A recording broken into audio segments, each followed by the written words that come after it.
learning difficulties, many different conditions, are desperately waiting for a care place to be made available for them. And there's 1 million of them waiting. And what does this government propose to do? An individual solution to what is a collective problem. We will invest in social care so that there are not 1 million people in isolation.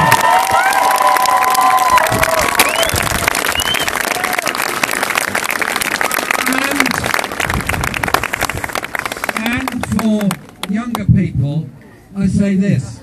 This is the 5th or 6th richest country in the world. And I want our children to go to good schools. I want those schools to be available for every child in every part of the country, not a postcode lottery.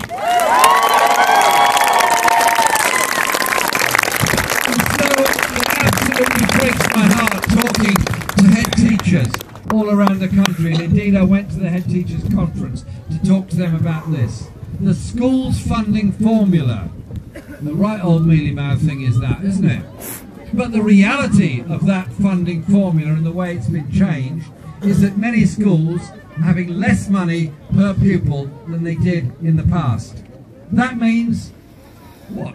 It means the head teacher has got to decide which teacher to get rid of, which teaching assistant to get rid of, which subject to close down.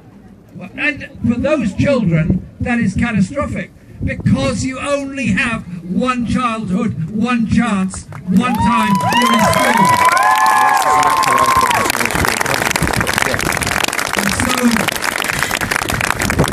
we will absolutely fully fund the schools. So we won't be saying to head teachers, if you can't afford to pay your teachers, well, you better go and collect the money at the school gate.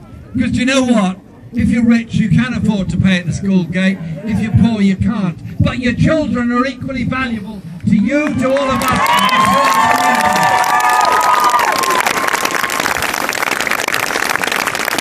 And you know what? Hungry children find it hard to concentrate. Hungry children don't learn. Hungry children have much greater difficulties in achieving later on in life. And so we thought about this. We talked about it, and we decided that the Labour government will introduce the policy in England of a free school lunch for every child in every part of the country.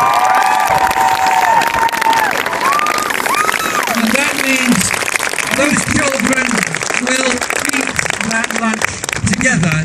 They will eat that lunch together, and that surely is a message of the kind of community of society that we want. That is the Labour way.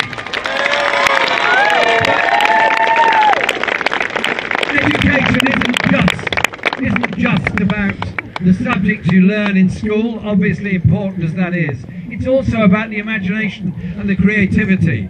Understanding the world we live in, understanding the environment, and understanding that imagination that can be performed in music and art and many other things.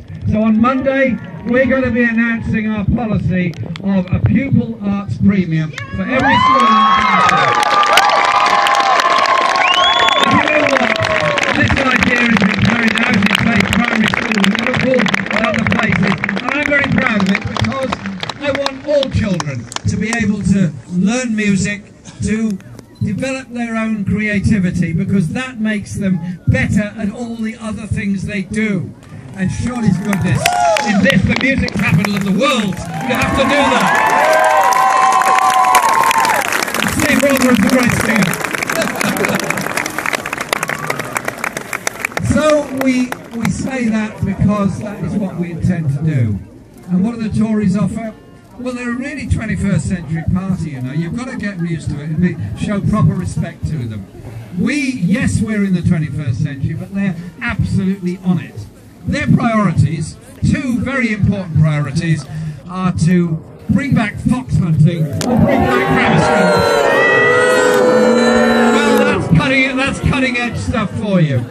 And we offer something very different in education, but also for older students. Because when you go through secondary school, you want to go on to college, you want to go on to university if you can, And the fees at universities have got higher and higher. The number of working class youngsters applying to go to university is going down and down. And it seems to me it's all going completely the wrong direction. And when somebody cannot achieve what they want in life, cannot get to be the engineer, the doctor, the lawyer, cannot get to be the skilled person they want to be, two things happen. One is they lose because they haven't achieved the ambition they wanted in life. The others who lose are every single one of us. We don't have that doctor, don't have that nurse, don't have that engineer in our society. So, I don't believe it's reckless what we're proposing. I believe it's sensible and a good way of doing things. And that is why I think we should do what other countries do and end tuition fees at universities so that everyone want to go there. Because these things are absolutely crucial for the strength and health of our society. Our manifesto has set all of this out, and I'm determined that we should carry it out. There's also issues of justice and social justice in our society. If you live in a damp, overcrowded flat, if you're in an insecure tenancy, if you're worried about how you're going to pay the rent, then you're under stress, your family's under stress, your children are under stress. And I represent an inner city constituency which has all those housing problems. Those housing problems exist in different forms all over the country.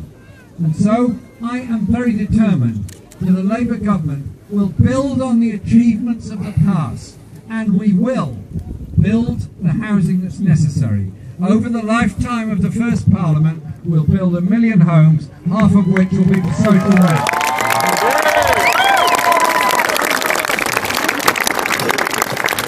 And so we do that because it creates jobs, because it's a virtuous circle of creating jobs, building into the supply chain, and also, of course, housing people better in secure lifetime tenancies. I think these things are very, very important.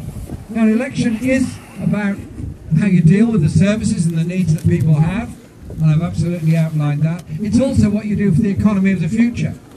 You could go down the road of continuing to cut corporate taxation, continuing to give away tax relief to the very wealthiest in our society, and you could continue going down that road.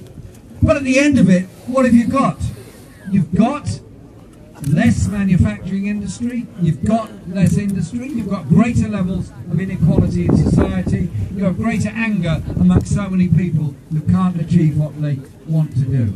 And you have whole regions of the country which are not receiving the investment that they should.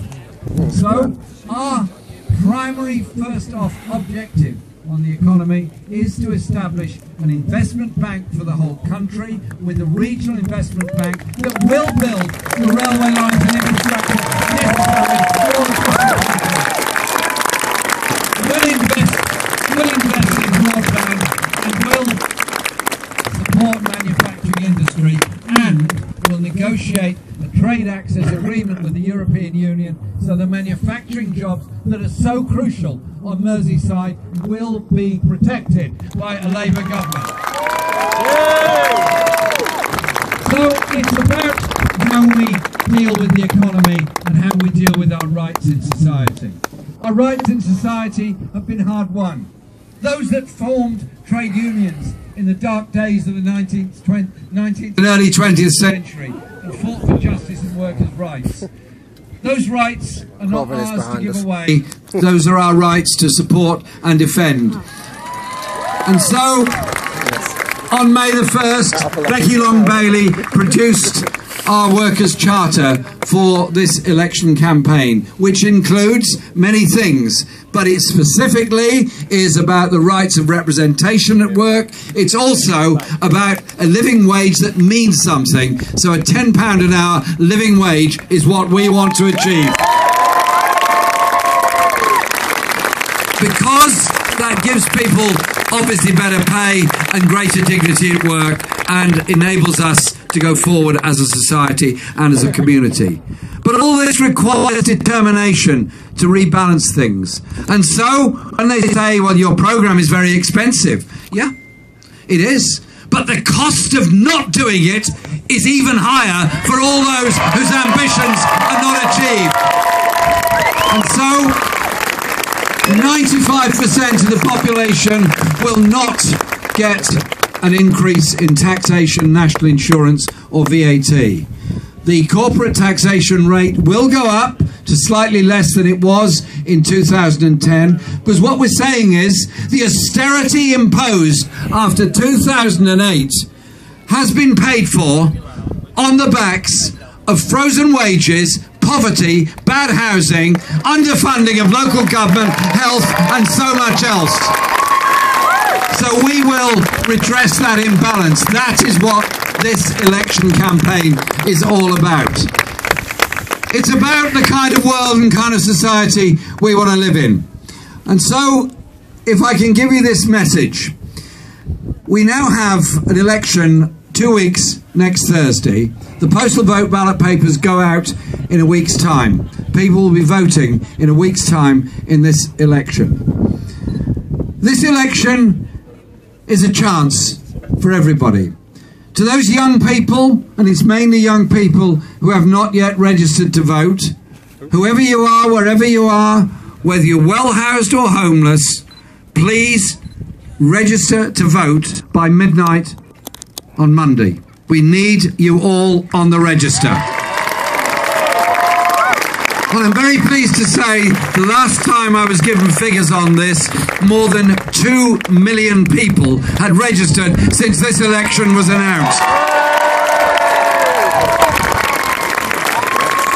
And whilst the leader of the Conservative Party, who is also the Prime Minister at the present time, is unwilling to engage in debate or conversation, I say to all of you, wherever you are, wherever you go, whatever you do, cafe, bus, train, whatever you're doing, engage in that conversation.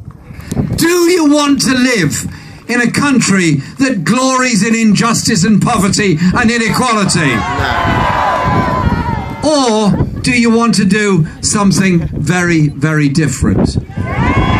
Because you could go down the road, you could blame the old, blame the young, blame a minority. There's always somebody you can blame. But you know what? When you finish blaming somebody else for the problems we've got, you haven't built a house, you haven't employed a nurse, you haven't improved a hospital. All you've done is created stress and division in our communities. So our message is this. Take that message out there. That we can upset the very powerful on June the 8th.